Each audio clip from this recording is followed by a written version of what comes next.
आज मुझे मौका मिला है, ये जिंदगी में मेरा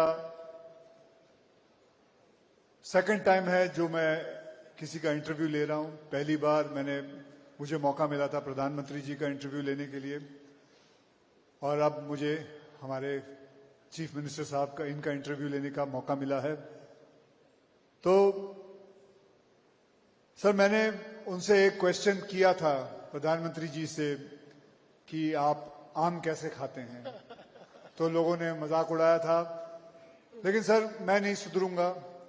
आप नागपुर से हैं और Nagpur is very famous for the mangoes. तो सर, मैं आपसे ये पूछना चाहता हूं, आपको नॉट मैंगोज, ऑरेंजेस, तो आपको सर ऑरेंजेस अच्छे लगते हैं? बिल्कुल अच्छे लगते हैं, बहुत अच्छे लगते सर, आप उसे वो कैसे खाते हो? छील के खाते हो या उसको जूसर में डाल के जूस पीते हैं? मैं आपको एक नई पद्धति बताता हूँ। ये जो ऑरेंज होता है ना, उसको पील किए बिना यू जस्ट कट इट, और उसको कट करके दो भागों में आप कर दीजिए। उसके ऊपर थोड़ा नमक डालिए। मतलब उसको पील करके? हाँ, no no no no no, just काट दीजिए। ओके। जैसा कि वैसा उसका वो कवर सब रहने दीजिए, डोंट पील इट। उस पर थोड़ा नमक डालिए और फिर जैसे आम खाते हैं वैसे उसको खाइए, कवर मत खाइए। उसका जो जूस है उसको आप खाइए और चूसिए। देखिए, एक अलग ही आपको फीलिंग आएगा ऑरेंज खाने का। ये सिर्फ ओजी लोगों को मालूम है जो नागपुर से है। They only know it, how to eat. So that's great. तो आज एक समथिंग नई चीज सीखने मिली है। So I am surely going to try this. तो सर, सेकंड क्वेश्चन की तरफ चलते हैं सर। सर, मैं इस फिल्म इंडस्ट्री के अंदर I have been an actor, और सर आप जो हैं वो पॉलिटिक्स के दुनिया के स्टार हैं। सर, आप बताइए कोई ऐसी फिल्म, जैसे कि मैं किसी पॉलिटिशियन को देखता हूं, कभी उनसे इंस्पिरेशन लेता हूं। सर, आपके लिए कोई ऐसी फिल्म या कोई ऐसा इंसान हो जिसको आपने इन्फ्लुएंस किया हो आपके लीडरशिप के लिए, जो फिल्म इंडस्ट्री के अंदर हो? देखिए, पहली बात तो यह है कि फिल्म्स जो हमको इन्फ्लुएंस करती है वो not as a leader, but it influences हमारी जो संवेदनाएं होती है, जो एक ह्यूमन फीलिंग होता है हमारा, उसको फिल्म्स जो है वो एक प्रकार से प्रभावित करती है। तो ऐसे कई फिल्मों ने मुझे प्रभावित किया है। लेकिन जहां तक आप पॉलिटिक्स की बात करेंगे तो एक फिल्म है जिसका मैं जिक्र करना चाहूंगा कि उस फिल्म ने मुझे प्रभावित तो किया, लेकिन उस फिल्म ने मेरे लिए इतनी समस्याएं बढ़ाई, और वो फिल्म है नायक। हाँ, वो नायक फिल्म में अनिल कपूर जी एक दिन के चीफ मिनिस्टर बनके दिन भर में इतने काम कर देते हैं, तो मैं कहीं पर भी जाता हूं तो लोग मुझे कहते हैं नायक जैसा काम करो। देखो, एक दिन में कितना उन्होंने कर दिया, कैसे एक दिन में उन्होंने दुनिया बदल दी। तो मुझे एक दिन अनिल कपूर जी मिल गए, मैंने उनको कहा, क्यों बनाई हुई नायक? आप नायक और हम नालायक, ऐसा लोगों को लगने लग गया। एक दिन में इतनी सारी चीजें कैसे आपने कर दी उसके अंदर। तो मुझे ऐसा लगता है कि एक बेंचमार्क सेट करने का काम उसने किया है। बट अदरवाइज मुझे ऐसा लगता है कि फिल्मों ने एज ए ह्यूमन मेरी फीलिंग्स को शेप करने के लिए, मेरी इमोशंस को शेप करने के लिए, और हमेशा चूंकि कोई भी फील्ड ऐसा होता है कि जिस फील्ड में आप बार बार अगर कोई काम करते रहते हो तो कई बार आपकी इमोशंस जो है वो थोड़ी डीम होती है जी। थोड़ा आप यूज्ड टू हो जाते हैं। तो उन इमोशंस को जिंदा रखने का काम ये फिल्मों ने किया है, और मैं ऐसा मानता हूं कि फिल्म देखने के बाद मैं वही एक नॉर्मल आदमी बन जाता हूं जो मैं सालों से हूं। सर, आपने जैसे बताया कि नायक फिल्म के अंदर अनिल कपूर जी एक दिन के लिए चीफ मिनिस्टर बन जाते हैं। सर, अगर आपको मैं पूछूं कि एक दिन के लिए आप फिल्म के एक डायरेक्टर बन जाएं और फिल्म का नाम हो महाराष्ट्र, तो पहला सीन आप क्या पिक्चराइज करेंगे? मुझे ऐसा लगता है कि अगर महाराष्ट्र पे फिल्म बनती है तो पहला सीन होगा जिसमें छत्रपति शिवाजी महाराज ये राज्याभिषेक के लिए बैठे होंगे, और इतने सालों की गुलामी के बाद फिर एक बार स्वराज्य का निर्माण, यही उसका पहला सीन होगा। तो सर, मैं आपसे एक और चीज पूछना चाहूंगा, जैसे बॉलीवुड में हमारी हिंदी फिल्म इंडस्ट्री में रियल हीरोज दिखते हैं, आपके हिसाब से पॉलिटिक्स के रियल हीरो कौन है? देखिए, आज अगर हम लोग भारत को अगर हम देखें तो भारत के इस पूरे पॉलिटिकल हिस्ट्री में हमको रियल हीरो के रूप में हमारे प्रधानमंत्री नरेंद्र मोदी जी दिखाई देते हैं। और वो इसलिए दिखाई देते हैं कि he has walk the talk. जो चीजें हम लोग कहते थे, भारत से गरीबी हटाओ का नारा ये लगातार लगता रहा, लेकिन 10 साल में 25 करोड़ लोगों को गरीबी से बाहर निकालने का काम ये मोदी जी ने करके दिखाया। हम लोग फ्रेजाइल 5 इकोनॉमी से फर्स्ट 5 इकोनॉमी में आए। अब हम दुनिया की चौथी सबसे बड़ी अर्थव्यवस्था बन गए, जल्दी ही तीसरी सबसे बड़ी अर्थव्यवस्था बन रहे।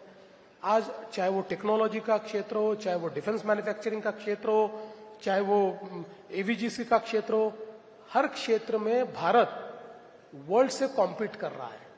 तो मुझे ऐसा लगता है कि हमेशा हम लोग जब छोटे थे तब से हम कितने महान थे इसकी कहानियां सुनते आए, लेकिन हम महान कब बनेंगे ये हमको कोई बताता नहीं था। Now we know that we are on the path. 2047 में विकसित भारत, ये महान भारत का चित्र अब हमारे सामने है और उस चित्र को लाने वाले हमारे प्रधानमंत्री नरेंद्र मोदी जी हैं। बहुत खूब सर, बहुत बढ़िया सर, बहुत बढ़िया। तो सर बताइए,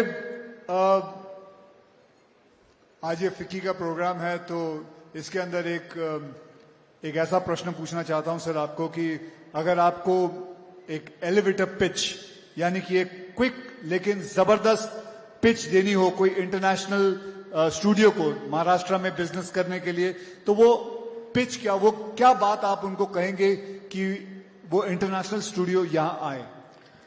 मैं उनको ऐसा कहूंगा कि महाराष्ट्र में इतनी बड़ी लीगेसी है कि हमने दादा साहब फाल्के से लेकर तो आज के कंटेंट क्रिएटर तक जो हमारी ओजी पोजीशन है वो कभी छोड़ी नहीं है।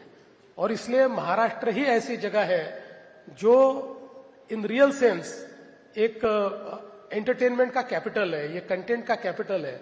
और इसलिए if somebody wants to come, somebody decides to come, they should come to Maharashtra, क्योंकि यहां पर केवल इकोसिस्टम नहीं है, यहां पर वाइब्रेंसी है, यहां पर लोग ऐसे हैं कि जिन्होंने सिनेमा को जिया है, जिन्होंने सिनेमा के जो अलग अलग एंगल्स होते हैं, सिनेमा में जो अलग अलग रोल्स होते हैं, बिहाइंड द सीन जो रोल्स होते हैं, इन सबको जीने वाली पीढ़ियां ये महाराष्ट्र में मौजूद है। इसलिए आप महाराष्ट्र आइए, ये मैं पिच करूंगा। सर मैं आपको बताऊं, 4 दिन पहले मैं कोलाबा जा रहा था जू से, और मैं करीबन 35 मिनट में पहुंच गया।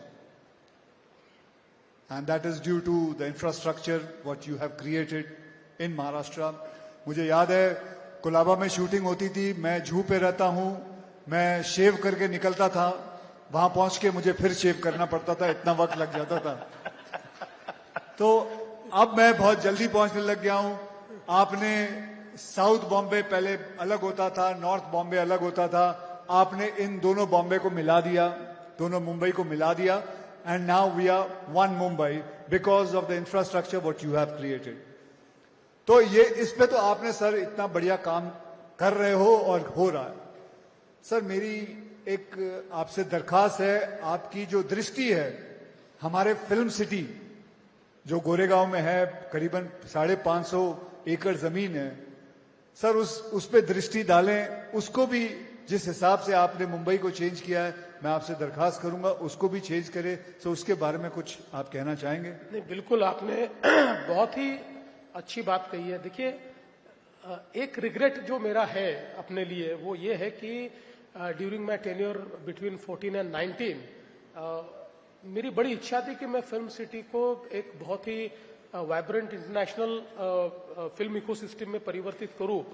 और हमने काफी प्लानिंग भी किया, डिजाइनिंग भी किया, काफी हम लोगों ने फिल्म फ्रेटर्निटी के लोगों से बातचीत भी करके एक उसका बड़ा अच्छा प्लान भी तैयार किया। But somehow due to various reasons we could not execute it. So मतलब मैंने हाथ में लिए और एग्जीक्यूट नहीं हुए, ऐसे 2 या 3 ही प्रोजेक्ट है, उसमें से ये एक प्रोजेक्ट रहा है।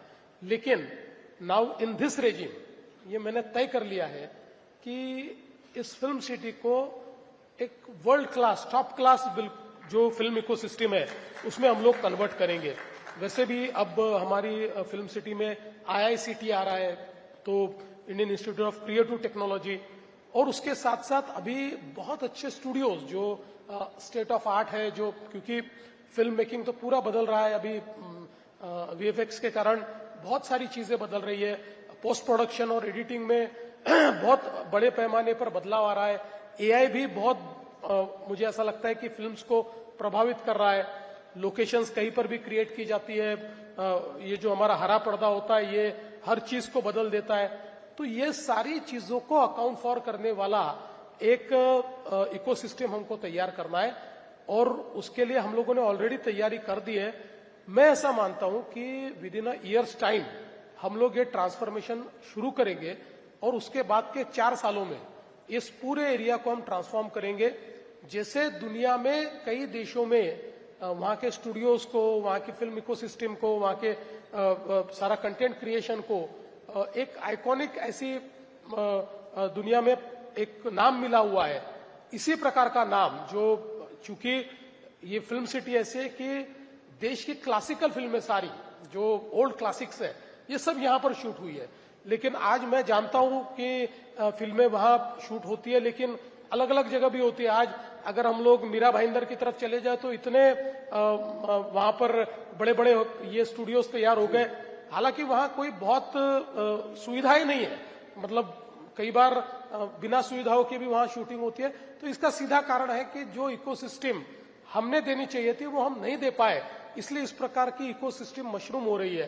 तो हम ये चाहते हैं कि इतना बड़ा हमारे पास फिल्म सिटी है, इस फिल्म सिटी को टोटली ट्रांसफॉर्म हम करना चाहते हैं, और मैं आपको I would like to assure you that in years time we will start it. So that is great. तो ये तो सबसे अच्छी न्यूज है कि हमारी फिल्म सिटी जो है गोरेगांव में 4 साल के अंदर काफी कुछ बदलाव आ जाएगा। एंड आज chief minister has promised us. Sir मैं एक और बात पूछना चाहूंगा। सर मैं मराठी सिनेमा का बहुत बड़ा फैन हूं सर। मैं समझता हूं जिसका मतलब screen play, story, Marathi cinema की जो स्क्रीन प्ले स्टोरीज और जो किस्म के मुद्दे उठाते हैं, मैं ज्यादा करके जगहों पे नहीं देखता। I think they are the one of the best. Sir तो मैं ये जानना चाहूंगा सर, जेन ज़ी में इसे पॉपुलर बनाने का आपका कोई प्लान है कि इसको कैसे पॉपुलर बनाया जाए? और दैट्स इट सर। नहीं, बहुत अच्छा प्रश्न आपने पूछा, और मैं आपको कहना चाहता हूं कि मराठी फिल्म ये इतनी ताकतवर क्यों है। इसका एक कारण है कि मराठी थिएटर ने इसको ताकतवर रखा है। आज भी अगर हम देखें तो देश में जो हमारे भाषाई थिएटर्स है, चाहे वो हिंदी हो या अलग अलग भाषाओं के थिएटर्स हो, इसमें कहीं ना कहीं हमको थोड़ा सा एक ऐसा लगता है कि समहाउ दे आर, मतलब उनकी शीन थोड़ी कम हो रही है, ऐसा हमको ध्यान में आता है।